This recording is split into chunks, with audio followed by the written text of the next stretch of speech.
Hey everyone, it's Wes. As you can tell by my title of this video, Statsland is no more. Closing up shop as both a business and a side project or a hobby or a passion project even. So it's been about 4 months that I posted, and so really in this last episode of the Statsland devlog, I'll be recapping the whole journey of creating Statsland, the why, the how, all the nitty gritty up until why I've stopped working on it, why I've lost interest, the future of where I see myself taking things, also Statsland itself in a different iteration at some point, and also reflections about entrepreneurship I've learned. And then there'll be a follow-up video more specifically about my current thoughts on AI. I've learned a lot through, maybe I learned a lot and also discovered a lot about how I've interacted with and used AI during the course of developing Statsland. So that'll be also a follow-up video, standalone video, just about my own thoughts about AI. So we'll start, I think, with just like I said, this is just a full recap. I'm not trying to do content anymore. I'm not trying to optimize for anything. This video is really more like a closure for myself for the period of my life that I worked really hard on Statsland, was all in, just to, just reflect and just share what happened and how everything went. So we'll start with a timeline. On November 3rd, my son was born, which is one of the craziest and best days of my life. And about 2 weeks later, I got a call from my HR person that we needed to talk, and I learned that at the end of the year, I'd be laid off. This is all during my paternity leave. And so took it in stride. I think honestly, mostly out of just surviving and couldn't process it while I was also caring for a new life in the first few weeks. And so by the time we got to the end of January, my wife went back to work after her maternity leave. She cut it a little bit short now that she was the sole breadwinner. And I became a full-time stay-at-home dad. To say the least, it was the hardest time of my life. Feeling like no idea what you're doing, wondering if you're doing the right thing. There's the monotony of the day-to-day of caring for a human that can't do very much and is totally 100% dependent on you to keep them alive and healthy and happy. And so when things don't go well, it feels like the world is crashing down. We had a really hard time with his sleep. We namely learned that he doesn't need a lot of sleep, and I was napping him too long and too often so that he had trouble sleeping at night, which made it hard for us to recover as both the full-time caretaker and my wife as the one going to work and also doing nursing and stuff like that. So it was really a hard time with sleep mainly. Did I say that already? I really mean it.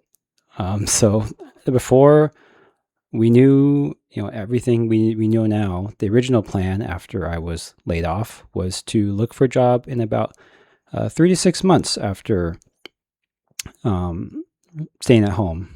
The plan wasn't to have this be a long-term thing. I was thankful because, I guess out of any time to be laid off in my life, it would be the best time would be to the time I could stay at home with my son as he's growing up, as opposed to if he's at school or he's older and I'm not really spending time with him at home. I'm just doing my own chores. The thing is, I actually did in my life want a phase of being a stay-at-home parent.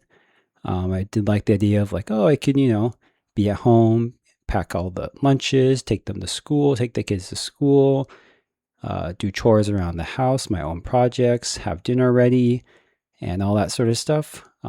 Ideally without the pressure of needing to make money. So that's also part of it this time. So, but ultimately I am, really thankful for my experience at home, and that I think God worked things out that I could have that timing. I could spend time at home with him. But we did need the money. We do need money to save and pay for our mortgage and stuff like that. So the plan was always to get a job. But then 3 months went by, 6 months went by, 8 months went by, and I was still like, I am way too tired at the end of the day to even think about spending time online looking for a job, like doing resumes and all that sort of stuff. But by the time like August rolled around, so that's like 8 months, I guess I was starting to feel the stress and the pressure of like, okay, savings are getting lower. We're not like desperate, but I need to start looking because I've heard and knew that the job market was not great. So I started spending my days after my son went to sleep looking for jobs, scrolling on LinkedIn, looking at job boards, working on updating the resume, and then actually applying for jobs, making the cover letter, all that sort of stuff. As a software engineer with 6 years of experience, there's definitely a lot of jobs I was qualified for, even some senior positions. But with all those applications and all those jobs I was qualified for, there was definitely no shortage of automated rejections and just being straight ghosted, and all just coming across the many and many phantom jobs like, oh, we're hiring a software engineer. And it's like every place could probably say they're hiring a software engineer, and just not ever really fill it or have any urgency to and stuff like that. And then while you're at the same time you're browsing LinkedIn and stuff, I was just seeing more and more just like hashtag open for work, I was just laid off posts, not many like success posts, or and then you're inundated with all like like the social mediaification of LinkedIn, which is also just awful. And I just hated all my time being on the platform, looking for jobs, while people like try to sell you tips or celebrate success that's not attainable for you, or lamenting how bad things are. It's just like a lot going on. So I hated that. And I had so I ended up doing that pretty like intense, like, kind of really spending hours every night. Applied to about 60 jobs in 6 weeks. And I got one phone interview and one initial upfront coding assessment. I feel like I did fine on the phone interview. I didn't make it to the next stage, didn't hear anything back. So that wasn't great. And the real kicker for me, or the real eye-opening moment, was that coding assessment. So it was like I applied. It's like, oh, hey, we just have everyone take a short, quick assessment before we move on. And so I was like, okay, great. Something I can actually like actionable, not just waiting. And what was supposed to be just a simple 1 hour assignment that says shouldn't take you more than an hour. And I like reading what the problem was. It sounded pretty simple, but it turns out after not coding or doing any sort of programming for almost a year, your skills really erode. So it was supposed to take me, again, it was estimated to take an hour. It took me 3 hours before I just literally just gave up. I could not get any further. Like, I didn't get the right answer. It just was not working. And I'd already spent 3 times the amount of time doing that. And that was a real just like gut punch of like, oh my God, I can't even like get past an initial coding interview. And how am I supposed to find a job when I'm competing with everybody else in this field that's oversaturated with everyone getting laid off? What am I going to do? So that was a real, game-changing moment. And what I did is I thought about what to do is to make my job myself. I decided to start a business, a side project, Statsland, with the hopes of, in a way of like shooting for the moon, reach the stars way of like trying to make a business on my own and make, eventually maybe make money and be self-sustaining. But if not, I'd have put like a month or two, a couple months of effort in and get caught up on all my coding skills so that whenever the next interview, the next coding assessment came around, I'd be ready this time. And so in my mind, I was like, well, I'm not going to rely on like this job market, these companies that, don't need that many software engineers anymore. I'm going to make my own way. And if I failed or whatever, I'd just be right back where we started and just they're just a few months behind, which at this point, it felt like that wasn't the biggest, concern in the world. I wasn't missing out on a lot of interviews and, positions getting filled and all that stuff. So really, it just felt to me in the moment like the best way to go forward. And so I have it written down that September 20th is the first day I actually told someone about my idea other than my wife, who I'd been telling about here and there that I may actually like want to do some sort of business thing that she was supportive of, even though the plan itself was pretty not super like defined at the moment. And so I told my sister and my brother-in-law. They were the people I kind of test ran this at the beginning. And then over time, the next like month or so, talking to like other family members, other friends, especially a couple of those who have like startup experience, really started to hone in on what the idea of my business wanted to be. So the first idea, very first iteration was called Bizarro DFS. It was literally going to be a DFS app or daily fantasy sports where you pick a lineup every day. And the scoring system, though, would be Bizarro scoring, which is a format like my custom own made up point system where you get points based on how poorly you do. So if you like your quarterback, there's an interception, you want that. You want to pick the worst is really the point of it. And it's like a fun, irreverent way of playing fantasy sports. Nothing else is like that out there. But the reason I didn't go with that is because I eventually realized I'd be competing against like DraftKings and FanDuel and Underdog, these like billion-dollar companies. So it was just like, oh, I don't think I want to be in that market. Also, the more I looked into daily fantasy sports, I did not like how gambling adjacent everything was. And as I mentioned in previous videos, I think sports gambling has gone too far, so I didn't want to get involved with that. So the next idea to like tone the stakes down was a virtual sports, quote unquote, Dave and Buster's online arcade, where you have a mix of like sort of quote unquote paid subscription games, which is like, I think what that moment was going to be like competitive daily fantasy sports or trivia against other people, where you can actually win tickets like an arcade, and you would use those tickets to redeem for like sports cards. So we'd have someone on the back end, basically just have like, oh, if you get 500 tickets, you can redeem them for a card worth about, $50. And it'd be like, oh, you're a Celtics fan? Let me get you a, some cool Larry Bird card. So really just, it was like in my head, still pretty cool, like a sport arcade just fit, for like fantasy and like trivia people. But obviously that's really complicated. That's huge. Like, so there's an arcade, there's a like trading card system, there's like tickets, there's like a subscription and all like online like player PvP sort of stuff. So really that was, I think it's a novel idea, but it's just way too huge of scope for like one person. And I didn't want to go down the path of like getting like investment and stuff like that, of like, capital investment and venture capital and stuff like that. That just wasn't my goal to like jump from 0 to like 100 right away. It was like, oh, I want to build something and make it work myself and have low stakes and low investment, and not have feel like all my eggs are in this basket. And so finally what I landed on was Statsland, which is going to be a series of indie sports video games, and not like traditional sports video games where you play sports. It'd be using mainly fantasy points and fantasy sports as the way of progressing in like other types of video game genres. So like an RPG where you have your player, your character is represented by the stats of a certain real life player, and if they do well, then they get to experience and level up, and you get to face other players. That was like my like Pokemon like sort of like game idea.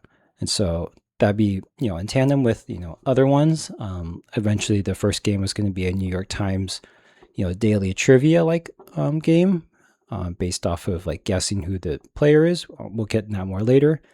But that was like the idea of just like smaller, more unique sort of like fusion sports games. So like sports games for sports fans, but are not specifically playing sports. And so I recruited my friend Nathan, who is also a programmer, and my brother-in-law Tyler to help with the brand and logo and design. I met with other like friends and people who have experience with startups and just like business acumen to like um, sort of get ideas and strategy about how to go about things. I've written down my first code committed was on October 30th. So like the end of October. And then I guess even before then, I was really grinding like ideas, but at that moment, it was like grinding development. So I was, from that moment forward, every single like second of my day, I feel like was focus on Statsland, whether it was like planning what I was going to work on that night after my son went to sleep, or just strategizing to see what is the highest priority, what direction do I want to take these things in, with working with Nathan, what things to delegate, also ideas about how I eventually market it with content creation, what things are marketable. Also doing all the programming of also something that I've never done before is all the architecture of like designing a full, like working system and like getting it to work all together and designing the most optimal solution that can scale up if we get there and all that sort of stuff. And so for, months, I was on that grind and had the motivation that was really, I don't know if I ever felt more motivated in my life. I think that was a combination of just like really like excited to be doing something after doing something, I guess, creative and of my own autonomy. After having months and months of like taking care of someone else, feeling like felt like I'm just here to take care of my son and then to some another degree my wife. And I wasn't doing things on my own. I wasn't quote unquote earning any money, which is a real thing in this capitalist society where you're not earning any money. So it really does wear on you that you're not contributing as much as your breadwinning partner, even though that's obviously not true. And I didn't have anything on my own of my own to say like, oh, I did this today, other than like I kept my son alive, which is, really good, but it also felt like I was barely surviving and he wasn't developing in some ways that I was hoping, or felt like he was falling behind. And, all that was really tough, also while retired. But anyways, getting back to Statsland, at that point, I was just like really on adrenaline rush, where I could stay up till like 2 or 3 in the morning, then wake up at 6 the next day and take care of my son the whole day. Everyone goes to sleep, take care of all the chores, grind and go at it again. Also, in addition to the like having something on my own, something creative, doing coding again, doing sports stuff again, was obviously the fear of like failure. And this had felt like this is beyond my investment into my career and my job. Now that I had decided that was my path to like go down this path, and not just look for a traditional coding job. This was like all the stakes were on this. I couldn't just like half-ass it. I had to really go all out and try to make it work. Because if it failed, I couldn't really want to think about what would happen if I failed. It felt like I would just have to go back to the grind of the like mind-numbing, soul-crushing grind of looking for a job. So progress was making pretty good progress. Especially in the beginning, you just can like get the foundation down. It doesn't have to be all polished yet. It's really cool with programming. You can just code a few lines. You can see how it works. You can test it right away. Nathan was also at the time only had a part-time job, so he had a lot more time to help me. And I'll get to AI more later, but I started to use AI, and that was really helping with like speed things up in a way that was felt really good to like know how much more progress I was able to do with like felt like I was 1.5 or 2 times a person with just using AI. So that was all going really great.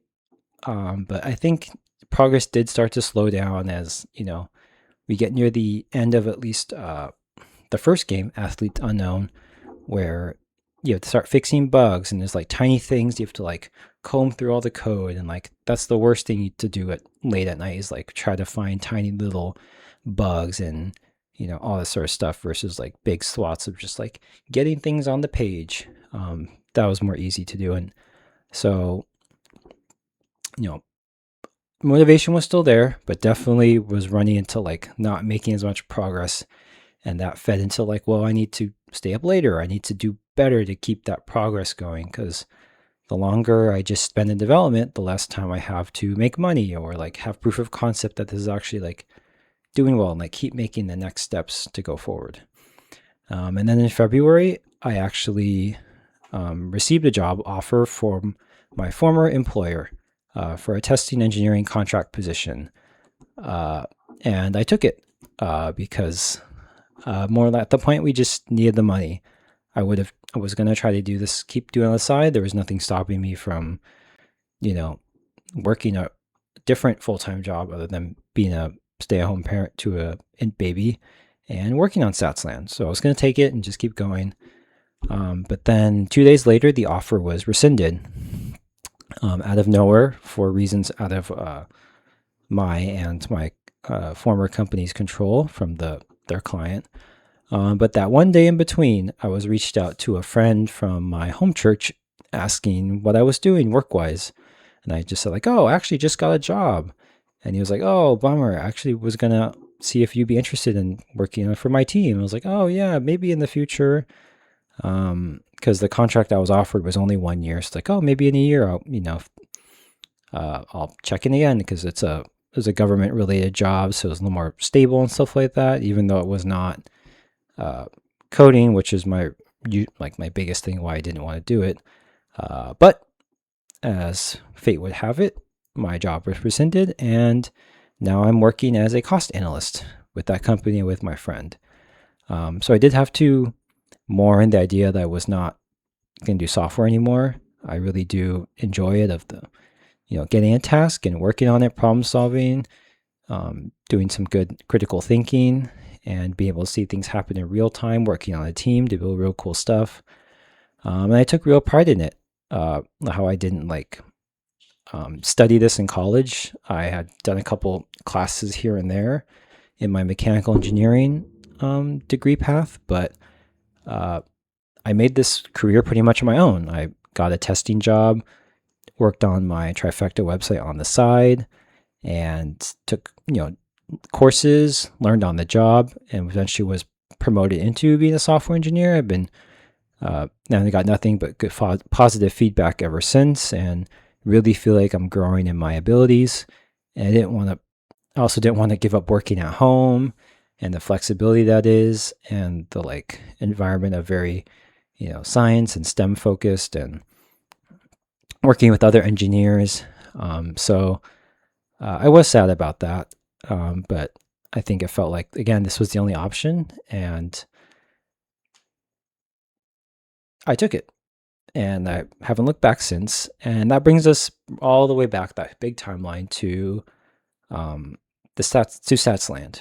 And basically, that when I made that last Statsland Devlog, the Cope episode, the one about my loss of motivation and all that sort of stuff, and how I hadn't felt this passionate about anything in my life before, and it was just gone. That was like a couple weeks after I received a job offer. And I think the reason why is because it turns out I wasn't really passionate about making a business or the idea of sports video games. I never really wanted to be I never wanted to be a video game designer, despite loving video games and now doing programming. That was never something I really aspired to do. And it turns out I really just had all that motivation because it felt like that was my only way to make money and to survive. So the moment I actually got a secure job and was going to be given money for my services, even if it wasn't programming anymore, that motivation dried up. It was really fun to work on in the meantime. Even I grinded myself to the ground doing it, which I don't feel good about looking back. But I think it just showed me that those sorts of things, like starting a business, the industry, that just really what wasn't lined up with my passions or what I wanted to do with my career. It was just the path I felt like was the best given the current job market and where I was and the time I had and the resources I had. So now reflecting on that now, I do think maybe one day I'll come back to Statsland, or the idea of like, kind of fun, kitschy sports games, but definitely not anytime soon. It just feels like, I guess I technically have the same amount of time as I did before, when, everyone goes to bed and I have like time to do things on my own, like make this video. But there are way more things important in life, like sleeping. I know my physical and mental health was a lot worse of like being irritable and tired and stressed. And now it's like I can just go to sleep at night, or not feel guilty for like doing more fun things that don't have any benefit, like just playing video games, and spending time with my wife and focusing on spending time with my son. Whereas before I would like take time on the weekends just to like where I could be spending time with my family, and I spent it at the library or like in the office working on Statsland. And that's not really where my heart was. It was just where I feel like I had to be, as that career path I had chosen. So now I'm going to sum up all my thoughts about entrepreneurship and the things I learned about myself and where I feel like entrepreneurship entails as someone who's never really dove into that before. So my views are, I think you need three things to be successful at a business, very, very high level. It'd be talent, money, and time. I think talent is very, very broad of like your skills, obviously, but also your idea, your business plan, how innovative is it? Can it function as a business?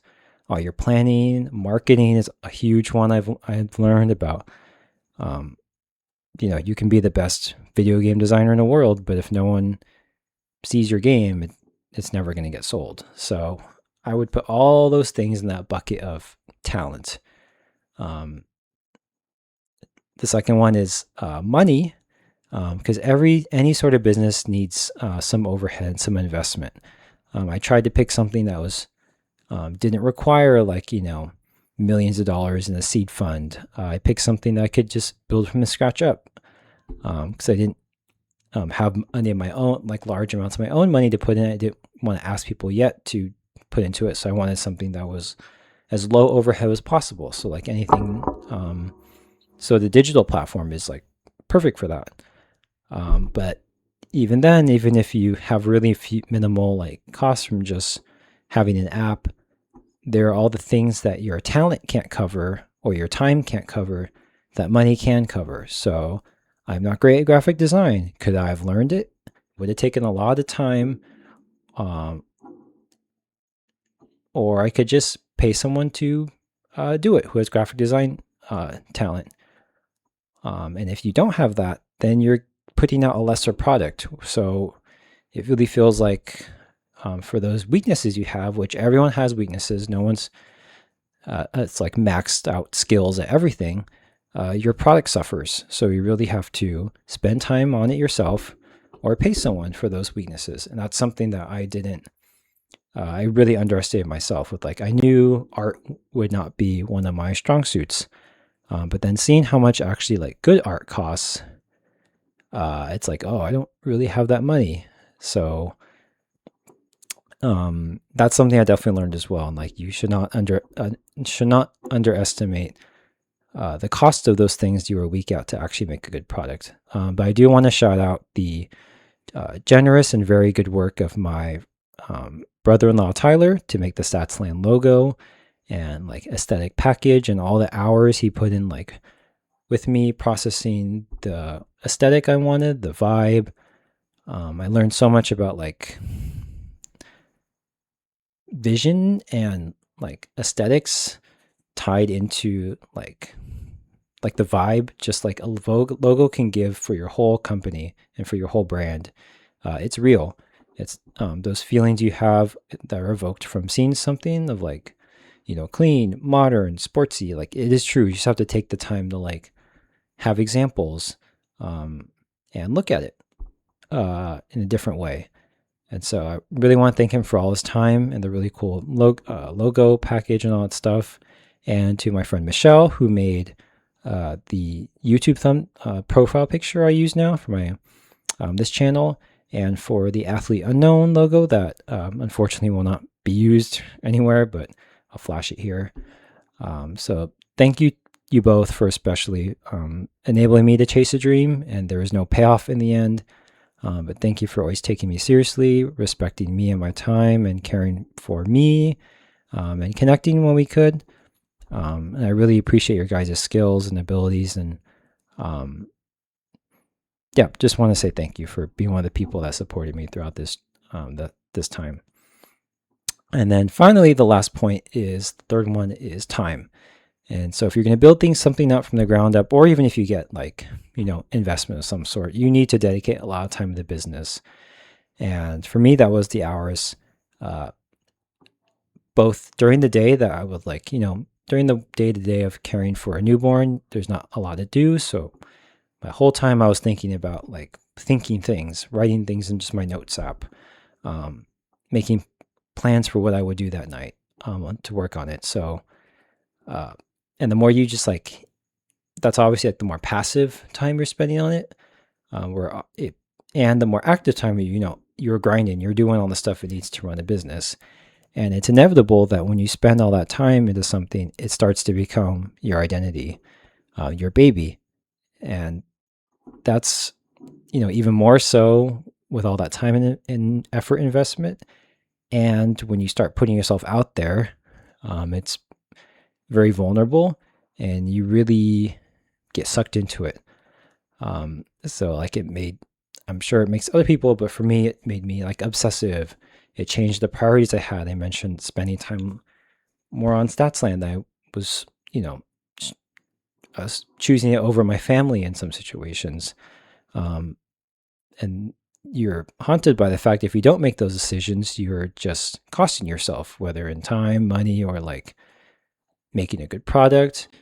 And it's really that drive that like I think is somewhat delusional, or like I think about like the equivalent of like when they say like athletes have this certain like will to like keep going or to not lose and to like always think that you're the best and you're going to make it. I think there's some element of that too for being a entrepreneur, that you need to take all these extra steps to like make it work because it is so hard. And whether it is, starting a business or a hobby or doing something for fun, I think I've learned that when you start to include money, or like a goal is to like make money, just having fun or like learning something isn't enough. You need to be like the best, or else no one's going to pay for it.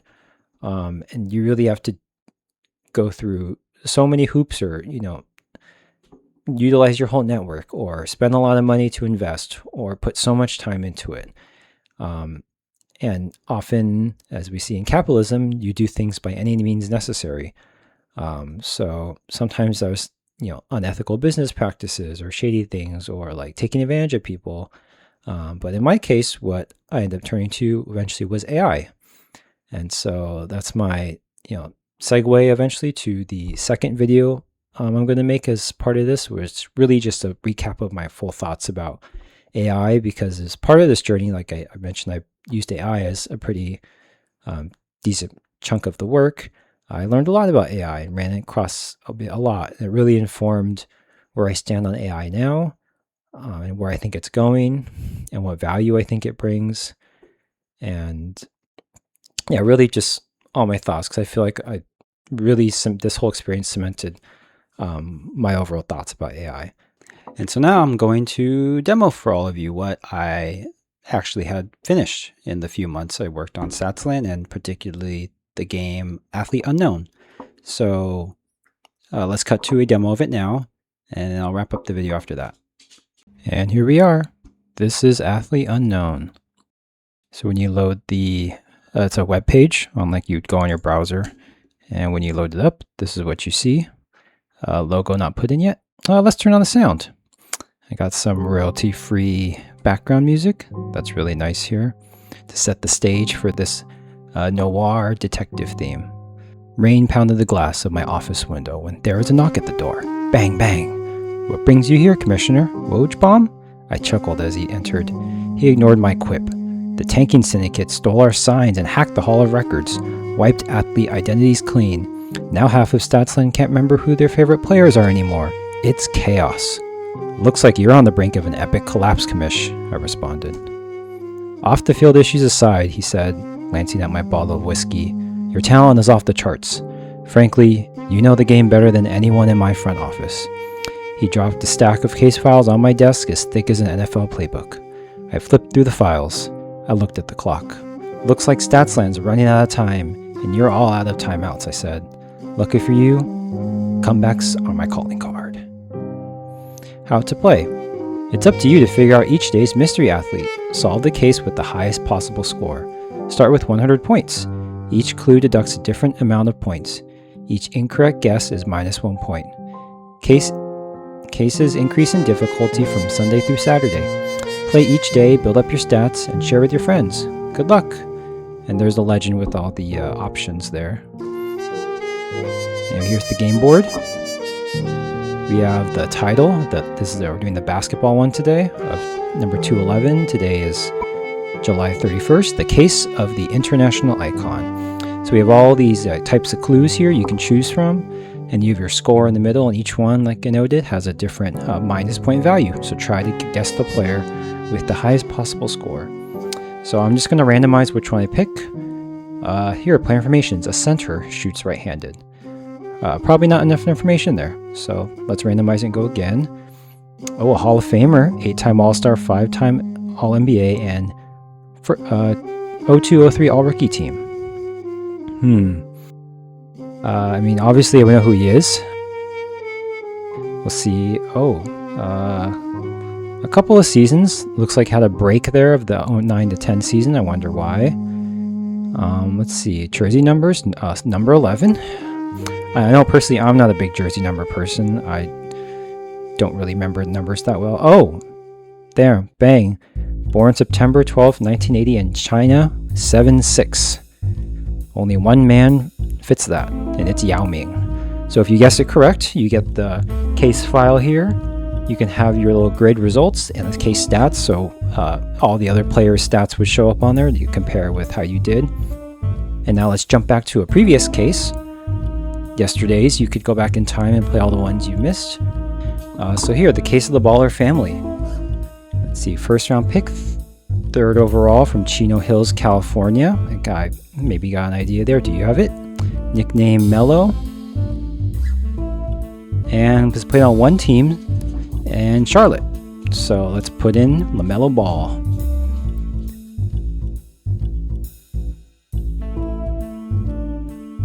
Here we have the day before, the case of the Sixth Sense, because he's a 3-time Sixth Man of the Year.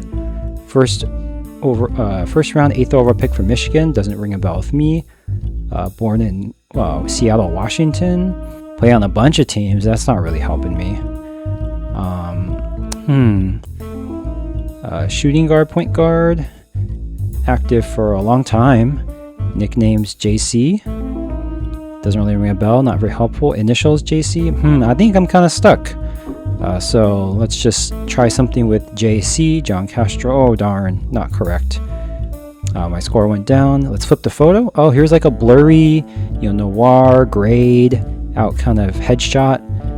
Yeah, unfortunately, I don't know the answers. I have to give up. Oh, it's Jamal Crawford.